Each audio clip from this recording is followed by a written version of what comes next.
कहानी है रामपुर गांव की, जहां के मर्द महिलाओं को हमेशा नीचा दिखाने की कोशिश में रहते। अरे अभी तक खाना नहीं आया, क्या मुझे एक और शादी करने की जरूरत है? नहीं जी नहीं, ऐसा मत करना, वरना मैं कहाँ जाऊंगी। खाना लेकर मैं अभी आई जी। गांव की पंचायत में भी फैसले हमेशा औरतों के खिलाफ ही रहते। मैं जो फैसला सुनाता हूँ वो भगवान की आज्ञा होती है। इस लड़के ने अपने मन से शादी करके अच्छा नहीं किया। लड़के को घर भेज दो और इसकी शादी इसकी जाति की किसी लड़के से करवा दो, लेकिन ये लड़की, इसे तो गांव के बाहर निकाल दो। नहीं नहीं जमींदार साहब, ये क्या बोल रहे हैं? ऐसा नहीं हो सकता। मेरी बेटी मासूम है, इसे अच्छे बुरे की समझ नहीं है। अरे कहाँ जाएगी ये बेचारी? कहाँ जाएगी? इतनी चिंता है तो पूरे परिवार का गांव निकाला कर देते हैं। बेचारे पूरे बसे बसाए परिवार को गांव छोड़ना पड़ता है। चाहे जो हो, अगर बेटियों को कंट्रोल नहीं कर सकते तो गांव में रहने का कोई मतलब नहीं है। यहाँ औरतों को दब कर रहना होगा। कोई भी अपने हिसाब से कुछ नहीं कर सकता, सब ईश्वर की मर्जी से ही होगा। तभी गांव का एक आदमी दौड़ा दौड़ा आता है। सरपंच साहब, जमींदार साहब, वो कालिया है ना, उसकी बेटी पढ़ने के लिए शहर जा रही है। अच्छा, ये कब हो गया? और कालिया की हिम्मत कैसे हो गई ऐसा करने की? लेकर आओ उसे और उसकी बेटी को। बस फिर क्या था, हाजिर हो जाते हैं कालिया और उसकी बेटी सरपंच के सामने। और कालिया, ये क्या सुनने में आ रहा है? बेटी को इंजीनियर बना रहा है तू? और ये बता, गांव में तो स्कूल नहीं है, फिर कहां से इतनी क्लास पास कर गई तेरी बेटी? राधा, जो कि कालिया की बेटी है, उसे लगता है कि सरपंच उसकी तारीफ कर रहे हैं। सरपंच जी, मैंने ऑनलाइन पढ़ाई की है, डिस्टेंस लर्निंग से। सभी में मैंने अच्छे नंबर पाए हैं, जिसे देखते हुए शहर की इंजीनियरिंग कॉलेज में मुझे स्कॉलरशिप मिली है। वाह जी वाह, क्या होती है ये? पहले तो ये बताओ, फिर आगे की बात करते हैं। पूरा गांव राधा की बात सुन रहा था और राधा बोलती जा रही थी। तो ऐसे मैं फ्री में एक अच्छी शिक्षा लेकर गांव में जो कुछ परेशानियां हैं, जैसे बिजली, पानी और इंटरनेट जैसी समस्याओं के लिए काम करूंगी। मैं गांव को शहर से जोड़ने के लिए पुल का निर्माण करवाने का प्रस्ताव रखूंगी। मुझे पूरी उम्मीद है कि जल्द ही हमारा गांव भी तरक्की की राह पर चल पड़ेगा। राधा की बात सुनकर सारे गांव वाले ताली बजाने लगते हैं। सरपंच को समझ नहीं आता कि वो क्या करे। चुप रह नादान लड़की, गांव के खिलाफ जाने के लिए तुझे गांव से बेदखल कर दिया जाएगा, वो भी पूरे परिवार के साथ। और हाँ, अगर ठीक से गांव में रहना चाहती है तो ये पढ़ाई लिखाई छोड़ दे।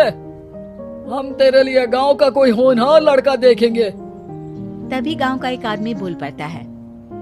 अरे नहीं नहीं सरपंच जी, राधा बिटिया जो बता रही है, अगर वैसा हो जाए तो हम लोगों को पैसा कमाने के लिए बाहर नहीं जाना पड़ेगा। हाँ जी, और ना ही कोसों दूर पानी के लिए भटकना पड़ेगा। हमारे बच्चे भी अच्छी पढ़ाई कर सकेंगे और आगे बढ़ेंगे, ना कि हमारी तरह खेती करते बैठेंगे। क्यों गांव वालों, राधा बिटिया का साथ देना चाहिए ना। सरपंच देखता है कि गांव राधा के साथ है तो वो चुप हो जाता है। वो घर आकर अपने सलाहकार से बात करता है, जो बहुत ही चालाक किस्म का इंसान होता है।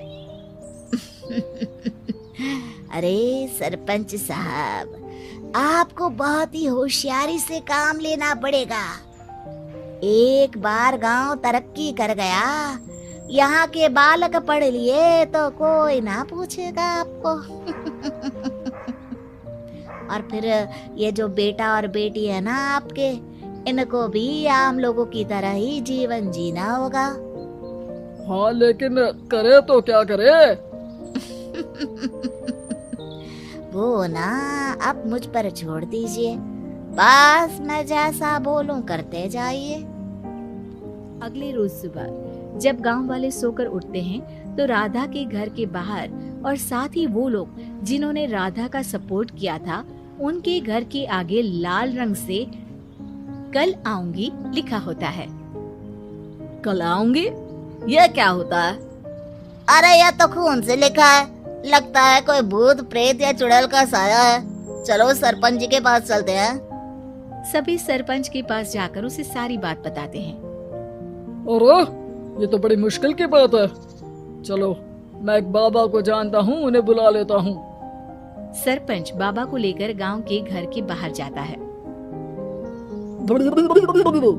ओहो, तो ये वो चुड़ैल है जो उन लोगों को निशाना बनाते हैं जो गांव को बदलने का सपना देखते हैं। वो गांव को ऐसे ही संपन्न देखना चाहती है। वो नहीं चाहती कि कोई बाहरी यहाँ का कायाकल्प करे। क्या तुम लोगों में से किसी ने गांव को बदलने की सोच रखी है? तभी राधा की माँ रोते रोते आती है। मेरी राधा घर से गायब हो गई है। अरे कोई तो बचाओ, मेरी बच्ची कहाँ गई?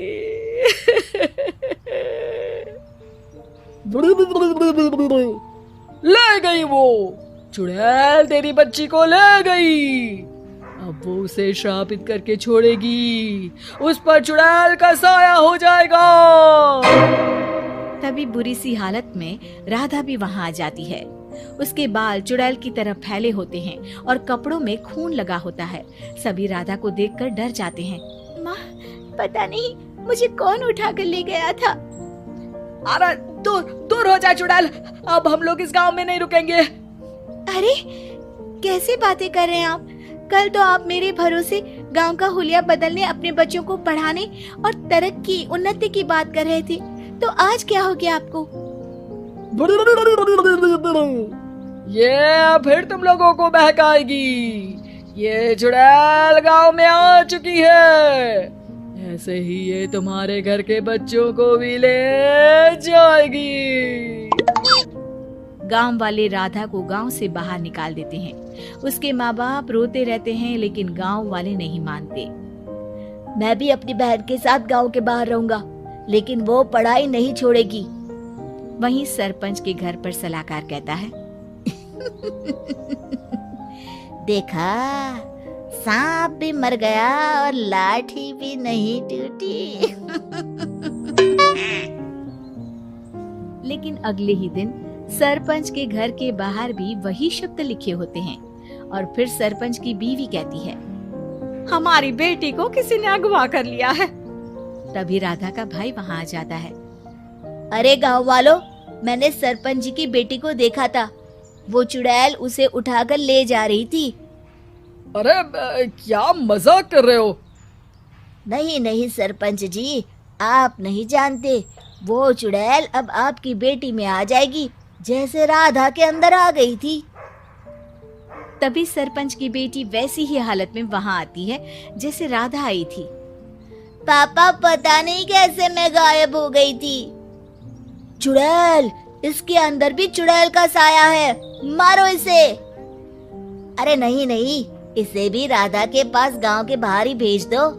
अरे चुप रहो, मेरी बेटी कहीं नहीं जाएगी और चुड़ैल वुड़ैल कुछ नहीं होता है। अरे कैसे बात कर रहे हो सरपंच जी? आप तो बोल रहे थे कि आपका फैसला भगवान का ज्ञान होता है, तो अपने पर बात आई तो अब आप ऐसे बोल रहे हैं।